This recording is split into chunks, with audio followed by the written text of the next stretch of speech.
But Sylvie here from the Green Team wants to talk about, of all things, a climate action plan. So, you were just talking about that before we left room 207. Those of you from the class that's here, we could talk a little bit about that, but I think I'll wait until the other classes arrive. So, Sylvie, you need to keep it fairly close, fairly close. And you can hear the feedback. So away you go. Okay. Good afternoon. My name is Sylvie Pojay, and today I want to talk about the Climate Action Plan. In order to prevent a climate catastrophe, global greenhouse gas emissions must reach zero by 2050. This is a major problem, so how do we fix it? Well, we need a plan. The key to getting anything done successfully is to have a good, detailed path to follow. This plan can be perceived as a leader's promise of commitment to a cause, an acknowledgement that they care. Progressive Conservatives' campaign climate action plan was a little bit vague and simplistic, and in office they have failed to produce a more comprehensive approach to stop this growing problem in their tracks. We, the people of Barrie, expect a little more from I understand, being a politician is hard. There are problems to solve, and so many conflicting priorities and interests. A million people with a million complaints. Daycare, healthcare, education. They're all important. Without a healthy climate, we have an insecure future. Time is running out. Those other problems can wait. It has been proven by reputable sources, such as the United Nations and IPCC, that if we don't take extreme climate action very soon, our precious world will be ridden with drought and heat. We will lose much more than we ever have before. Addressing threats to our planet's well-being is clearly a more important cause than the Premier's focus on trivial matters such as setting the price of beer. The cost to reduce global warming will only get higher as we procrastinate. This is why we need a plan now.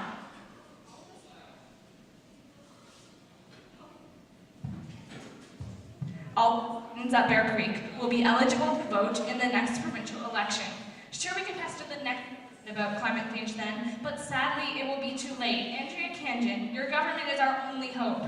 Please, on behalf of the citizens of Barrie, of Ontario, of Canada, and as people of this beautiful but fragile world, we students of Bear Creek strongly implore you to create a climate action plan immediately before it's too late.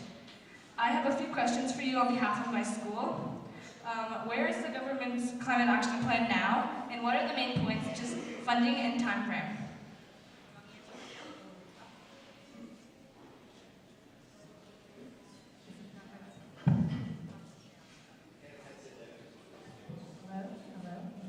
Okay. So thank you for those passionate remarks. Is this working?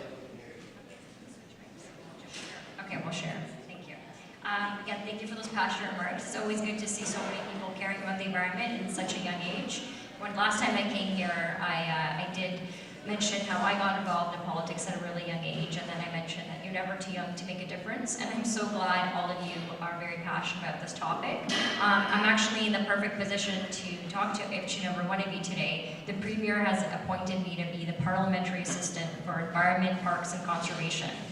That translates to I help the minister who's responsible for that file with that file, essentially.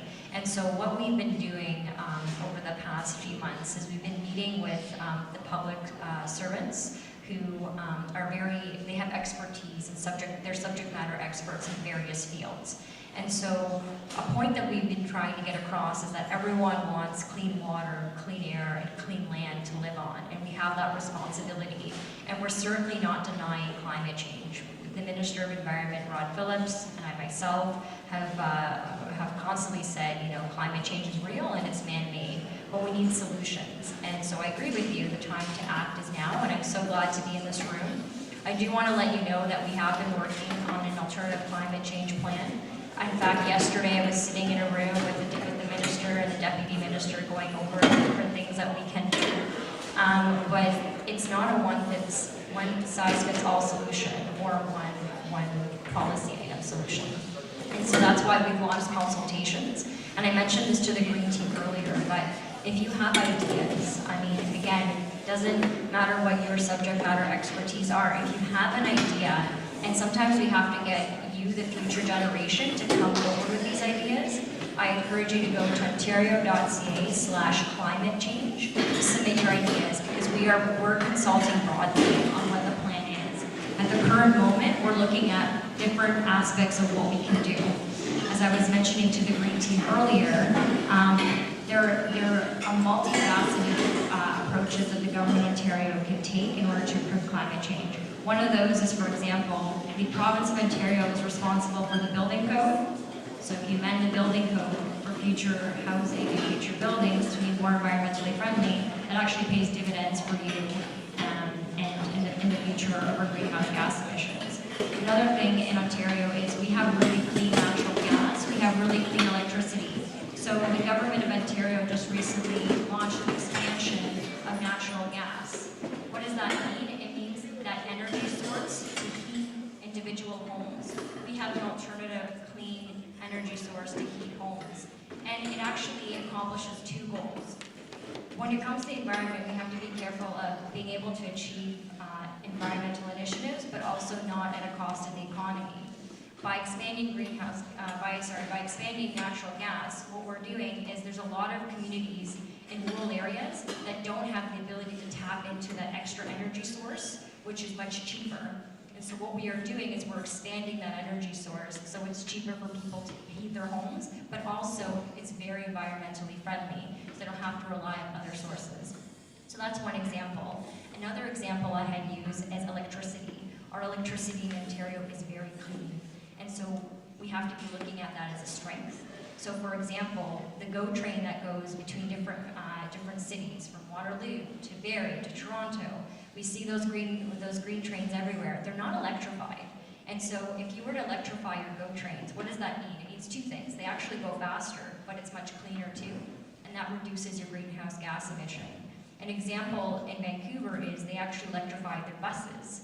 And so they were able to reduce a lot of their greenhouse gas emissions in Vancouver by electrifying their buses. So it's those types of ideas that we're brainstorming and we're thinking about in terms of initiatives for climate change. And I actually, want to call out, to all of you, again, if you have ideas, to please either, email them to me, contact my office, or go to the ontario.ca/climate change. So those are some things we're looking at. Another thing I had mentioned to the Green Team was just waste diversion, also known as recycling, right? So right now, Ontario produces 11 million tons of waste a year. That breaks down to 2.2 kilograms of waste per person per day. So each one of you, hypothetically, contributes to 2.2 kilograms of waste every day. And that's your plastic wrappers from your lunches, or if you're going out to eat. It's your apple that you're having. It's those types of things. So in Ontario, we don't have the perfect diversion system quite yet. One thing the Green Team had mentioned was methane gases. Well, methane gases come from your organic waste. And so if that organic waste ends up in the landfill, it creates methane gases, which actually contributes to greenhouse gas emissions. So one thing that was launched to all municipalities was the Green Bin program. And that has able to do a waste reduction of over 30%, which is substantial, because the plastics were in the low 20% in terms of recycling plastics. We have work to do. We're not perfect in Ontario, and there was a goal to have zero waste. We're very far from that goal, and one of the things that I'm working on with the Ministry of Environment is saying, how can we increase our waste diversion to make sure we can up those numbers? What can we do to make sure our plastics are recycled responsibly, our tires are recycled responsibly? There's a lot of, and industry can play a role in this too. Germany is a good example, because they take everything apart in their recycling and they utilize that towards their economy, where they take the plastic and they put it in other products. Japan does that too, and they actually put it into their clothing. So those are examples of ways that we can not only just diverge our garbage, but utilize it towards the economy. So then it's a good example of a way to help our climate, help our environment, but also not at the cost of the economy and our future as well. So those are sort of some high-level examples. If anyone wants me to go into details, I'm more than happy to. Just one question, Andrea. You mentioned expanding natural gas. Yes. Natural gas is a fossil fuel, but produces carbon dioxide. Increase the problem by adding more natural gas? So it's a cleaner alternative. So it's a cleaner alternative than, sorry? What? So So the way we look at it is a lot of rural municipalities, a lot of them are heated on propane. And so it's a cleaner alternative to the propane that they're currently using. So that would be an example. So in terms of, when you heat propane versus natural gas, it's the emissions of your greenhouse gases. Carbon dioxide, you're right. Oh.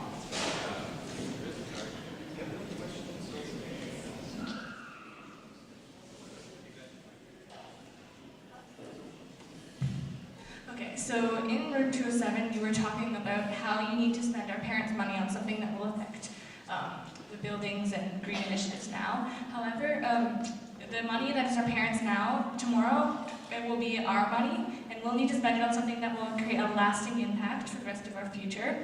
So an example of this would be having a chicken and an egg. If you have an egg, you can use that egg once and only once, and after that, it's nothing. It's already in you, it's back into the environment.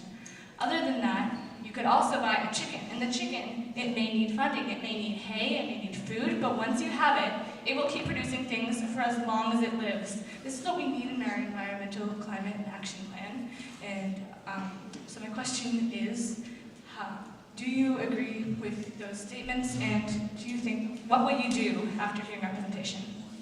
Okay, so I'll just clarify my comment just briefly. So when I was referring to people's money or parents' money specifically, what I was referring to is the savings we get from the wind down of cap and trade, right? So my point was, right now, cap and trade and the carbon tax, what they do is they allow people to basically pay money when they pollute, and they feel like, oh, it's okay if I pollute, because all I do is I pay money into this big box where I just throw $100 in every single time I pollute, and that's okay, I'll just keep polluting. We don't think that's acceptable. We think big polluters should pay. They shouldn't just get away with it by just paying money, but they should change their actions and their behavior. So our policy is not to put that burden onto everyone, which is what the carbon tax does. It ups basically every product you would probably buy in the store. It would up the amount you pay for your gas right now, if any of you drive. And so it's an added cost to essentially the majority of all the products that you currently buy, whether it's going to the store and getting your phone, or if it's going to the store and getting, you name it. Because it's been transported on a truck, a lot of those costs trickle down to the consumer, because now the truck driver or that company has to pay more money, and they can pass it down to the consumer. We don't think it's appropriate for big polluters to be able to pass it down to us, because our call is we want them to do something. We want them to stop polluting. But the solution isn't, okay, I'll stop polluting by charging everyone else. I mean, that's a pretty bad scam if all of us are paying just to let them pollute. Would anyone agree on that? So that's why our approach is, clearly this hasn't been working. In fact, the Auditor General, who is a third party, a body out of the government, who always looks over all of the government's finances and policies, she even came out with a report saying that the system, the cap and trade system, isn't going to get us to our greenhouse gas emission targets. We will not get to our targets. And that's coming from the Auditor General, not from a progressive conservative government or a liberal government or any government of any political stripes. It's coming from a third party. And so I think that's a good wake-up call to all of us to say what we've been doing in the past wasn't good enough. It wasn't working. So that's why we have to take a different path, a different approach. And so our approach at a high level in the platform that we were talking about last time I was here was things like, have big polluters pay. Don't let them take those costs down to us. Invest in not just research and development, but technology, clean technology that can help us reduce our greenhouse gas emissions and get us to where we need to do in order to make that reduction. Right now, Ontario is actually on track to reduce its targets according to the Paris, if everyone is familiar with the Paris Agreement and the reduction of greenhouse gas emissions there. So right now, Canada as a country is not on track for reaching those goals at the Paris Agreement, but Ontario is. We're actually at about 22% of that target. And that a big portion of that is because we closed Ontario had closed the coal plants many years ago. And some of the other initiatives that are coming out. So, so my point to answer the chicken and the egg question, or there you are, the chicken and the egg question, is I get what you're getting. You're trying to get at sustainability, right? How do we create things that not only reduce green gas emissions, but also sort of feed our cities and kind of feed our future. And I would say a practical example of that would be planting fruit trees. So I would say last weekend I was out with the Conservation Authority, Simcoe, like Simcoe or Conservation Authority. I was out with them and we did a tree planting. And it was just a normal tree planting, oak trees, what have you. But it didn't actually give individuals anything, like I mean it gives us oxygen obviously, but if you were to plant fruit trees, it actually accomplishes two goals for you, right? It reduces the carbon in your air, but also feeds your cities. And it's more of that buy local approach. And so that would be like a tangible, small example of what we can do. The higher kind of international, some of you have been reading in terms of the IPCC report and the UN report, when it comes to targets and national policies that we can do to reduce our greenhouse gas emissions, it is a bit complex because Ontario is different from Europe in the sense of our body mass is so much wider. We have to drive to get to places. And so in Europe, you can drive to a different country in the same time it takes us to drive to another city.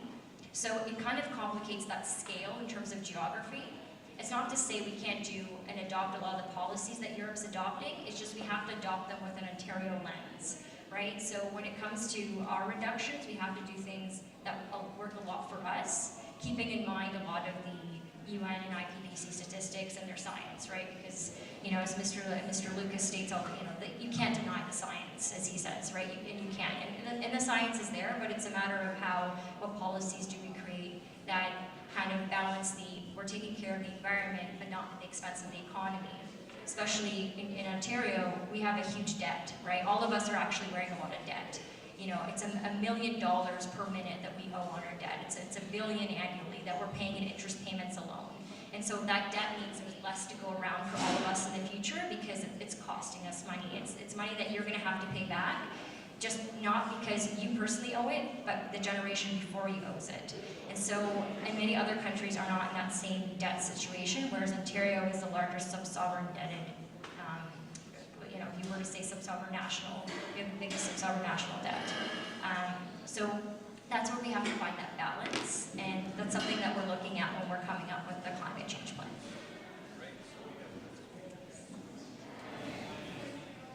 Hi, my name is Manoj. So I'm just going to cover the topic of carbon tax. I know you touched on it a bit already, but basically for us that don't know, the federal government wants to implement carbon tax in all provinces of Canada, and what that is putting a tax on the tons of greenhouse gases we emit by the major economies. However, the PC government of Ontario has essentially vowed to go against this act, and in the process put our tax money, approximately $30 million, towards going against the federal government and not having a carbon tax in Ontario. So I think the biggest question for us really is why? Provinces like Alberta, Quebec, and British Columbia have already implemented different approaches to carbon taxing. And so why shouldn't we here in Ontario put something similar in place when we're one of the biggest greenhouse producers in Canada? As the recent IPCC report shows, climate change is a fact, and although carbon taxing isn't the entire answer to solving climate change, it's a fundamental step in the right direction. And many extensive studies have shown that carbon taxing is one of the most effective ways we can reduce emissions on a large scale. So first of all, it's obvious that it will be a huge incentive for companies to turn to greener sources of energy, and this can increase the demand for cleaner technologies. And as a result, this could lead to more environmental jobs related to the development of these technologies, as well as greenhouse gas emission reductions, quantifications, monitoring, and even reporting. So overall, we know that there's going to be pros and cons to any project that we take on in Ontario. However, I think, am I wrong to assume that the tax and the cost for having carbon tax in Ontario is going to be worth it when it's put towards something as important as our future and stopping climate change when it really needs to be? So overall, if the PC government decides to continue with throwing away the cap-and-trade system, we just hope, as Berkeley students and everyone who supported us in this petition, that they continue with the carbon tax and don't try to go against the federal government while spending our tax money to oppose something as important as climate leadership. So we just hope that we can actually take action rather than talking about stopping climate change and saving our Earth. So one of the biggest questions I guess we have for Bear Creek, I know you talked about it a little bit, but just what is the justification for having carbon taxes, like going against carbon taxes, when the federal government is already on boat? So the justification is it's been proven that the carbon tax doesn't always work. So we had the Auditor General come out saying that the combination of the two policies isn't going to do, it's not going to bring us to the targets that we need to accomplish under the Paris Agreement. And so we're not on track for that. And so our point is, it's not that our approach is you don't need to increase the cost of everything in order to solve, like again, going back to the argument, the big polluters should pay. Why should all of us bear that burden because of them? So if Coca-Cola produces a can of pop, for example, and then all of a sudden when you go to buy that can, it's $5 instead of $1, why are you paying $5 to buy that can instead of them paying the $5? So this is an example of polluters pay, and put the life cycle of a product, for example, when a producer, and I'm just going to use the can of pop as an example just to slightly simplify the issue, is basically they're producing that product. They know that it's going to take time for someone to, obviously once they drink that, they have to recycle it. If they don't recycle it, it ends up in a landfill. That's not good. And so why are they not responsible for that can, either the cost of it being in a landfill or the cost of it to be recycled? So our point and our approach is we need to look at the life cycle of our products. For example, clothing. All of us are right now, sweaters, jeans, what have you. What happens when you're done with that pair of jeans? What do you do with it? Do you throw it in the garbage? Do you recycle it? Do you take it to Value Village for recycling? What do you do with that product?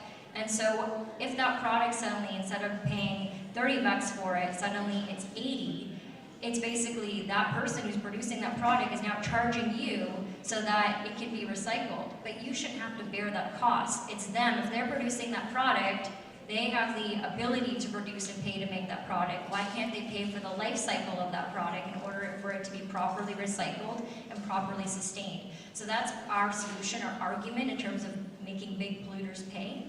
And another part of that policy is called the Blue Box Project, which is all about the life cycle of your recycling programs. And so the main component as to why we're opposed to the carbon tax, and I'm just going to just kind of correct the record, Manitoba actually is against the carbon tax. It's not for the carbon tax. They actually reversed their position. So Manitoba originally came out saying they were going to be supportive of it, but about 3 weeks ago they came out and said, we're not doing it, it doesn't work for our economy. Saskatchewan has said the same thing. Manitoba, Saskatchewan, Alberta, Quebec is looking at it as well. There are many provinces that are getting out of the business of the carbon tax because they don't believe that people should pay double for what polluters have been doing, and it should be the polluters that pay. And we agree with that philosophy as well, and that's why we want to take a different path, a different approach, opposed to the carbon tax approach. In order for the carbon tax to work, I read a few Oxford articles, and they were stating that you'd have to be substantially large. So the current carbon tax for the federal government actually isn't big enough to make a difference. It would have to be substantially larger, and that means we're paying double for everything. Us, not the polluters. But at this point, we were going to have a little technical interlude where we can actually watch a presentation by the Canada's very own Eco-Fiscal Commission. And the Eco-Fiscal Commission, for those of us that haven't heard about this group, they're a group of 12 economists from across Canada who are working together to unite the eco, the environment, and the fiscal, the economy. Because of course, many people like to say this is a big debate. You know, you can only have one or the other, and that's baloney. That's my own personal language that I would use there. But we need, all of us, we need to take care of the economy, sure, but we also need to take care of the environment that makes an economy possible, a healthy economy. And the point that the Eco-Fiscal Commission did, they prepared a major report in the last couple of years called The Way Forward. The Way Forward on Climate Change, and if we could see these 4-minute videos. There was 4 of them. They were really, really good. And I'm disappointed that I can't share it with you, but I'll refer and encourage you to go and look at this amazing report called The Way Forward. And what it says, in a nutshell, is this. Most of the experts, in fact, all the experts that I've read about, including this Eco-Fiscal Commission, and the latest Nobel Prize winners for economics, are a couple of gentlemen who are speaking out as well on the value of a price on carbon, on climate change pollution. And so they make the case very clearly, and they're saying basically we have 60 or so jurisdictions in the world that are using a form of price on carbon, and the experience is very positive, and these guys are saying without a shadow of doubt that the best and a system that's going to get the biggest result, which is to reduce climate emissions. Our fossil fuel burning, we have to cut it down, we have to switch to clean energy, and the best motivator for, yes, big industry, but also for the rest of us, is to have a price on carbon. And like I say, all these countries and states and provinces in the world who have been working with this price on carbon for many years are showing that it does work better than anything. Now, the only alternative is regulation. And in other words, the government says, okay, big industry, you got to cut your emissions, blah, blah, blah. So that is one alternative, but these experts, these economists, are saying the price on carbon is far more effective, it's far more motivating, and it lets the market drive the change. So that's one of the biggest values of this system, is something that lets the market, and I would think that most conservatives would think that that would be a great idea if we let the market do the work. But it takes a push. It takes some incentive, and that's where a price on carbon comes from. So, class, you can see that there's a variety of opinions here about the price on carbon, but most of the experts, including the IPCC, they said very plainly in this report that came out only 2 weeks ago that the best tool was a price on carbon. So these are the experts in the science, the climate science field, and these are the economic experts, so it's kind of hard to argue against them. But maybe what we all need to do is look it over, think it over carefully, and let's pick the right system that's going to work for Ontario. And this is another big advantage that they point out in the Eco-Fiscal Commission's Way Forward, is that there's room for all kinds of variation. You can tweak things in this kind of a program that would help, say, Ontario with its special situations versus the other provinces and the country as a whole. Anyways, I wish I could have just clicked the videos and you could have heard this other guy. He's the head of the Eco-Fiscal Commission, and he said it so well. But unfortunately, you're stuck with me, guys. Sorry. So that's the point that we wanted to make, was that there's an awful strong indication that a price on carbon is the best vehicle. And I would encourage your government to think it through very carefully and make the best choice for Ontario. But don't assume. It's the assumptions that get us, right, Mr. Lancaster? And here he is. He's coming up to stop a fellow teacher talking to We only have a couple minutes left, so I wanted to open up just quickly. If there was somebody who came down with a question, if we could maybe fire a couple really short, like one sentence answer kind of questions before we present our petition. Just wanted to do a show of hands survey. How many people would want to fight climate change and reduce greenhouse gas emissions without cost to you personally? So I think it's overwhelming that there are other initiatives that we can do to fight climate change without upping the cost of things. But thank you. Just wanted to do that survey. I'm going to ask a follow-up question. How many would be willing to spend a few dollars to change and fix climate change?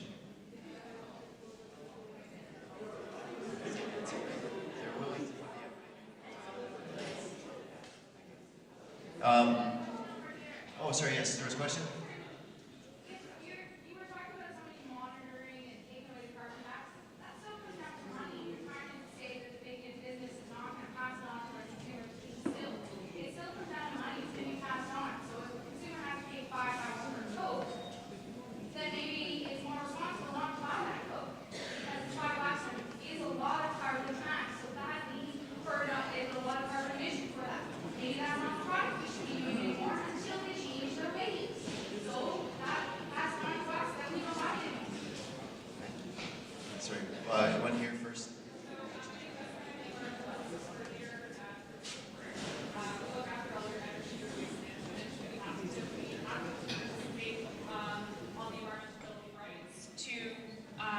To advocate for us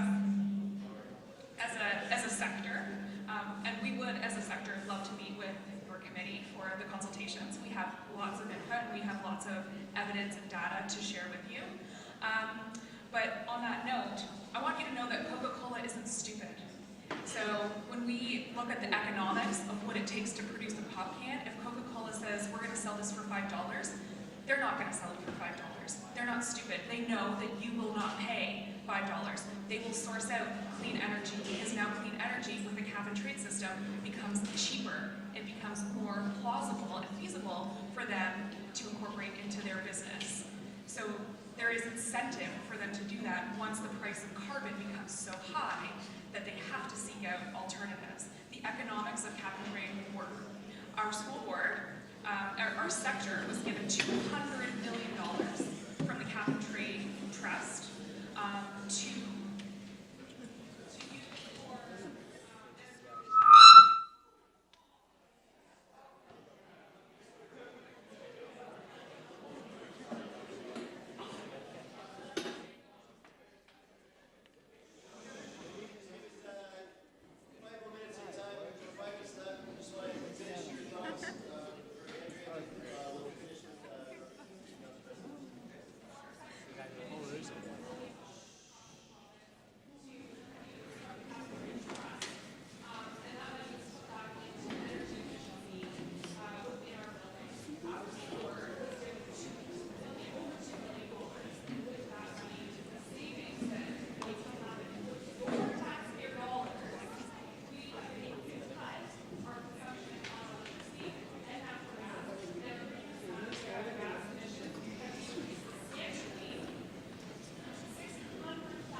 use for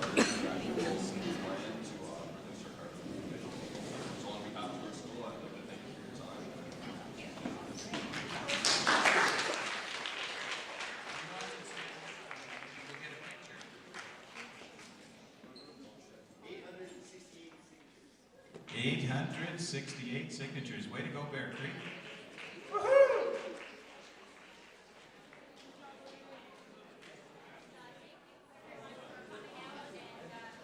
I want to thank each and every one of you for coming out, no matter what your opinion is on climate change. But we all, as it was said, we all have to do something about it. And I encourage all of you to submit your ideas and keep the conversation going. And I'm so thrilled to see so many of you engaged on this topic. Thank you.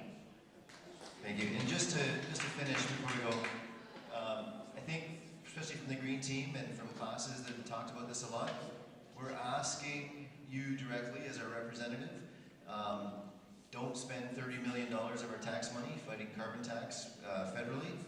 And vote's coming up very soon on cap and trade, and if you're going to cancel that, you better come out with something even better. So you've said you tax, and that's a problem.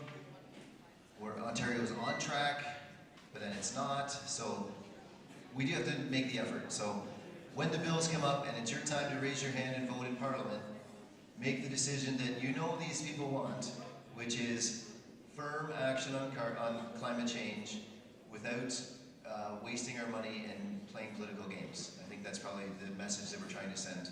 Don't waste our tax dollars fighting something that you know needs to happen. Okay? Thank you. And what's the website again? The website is www.ontario.ca/climate change. Thank you very much.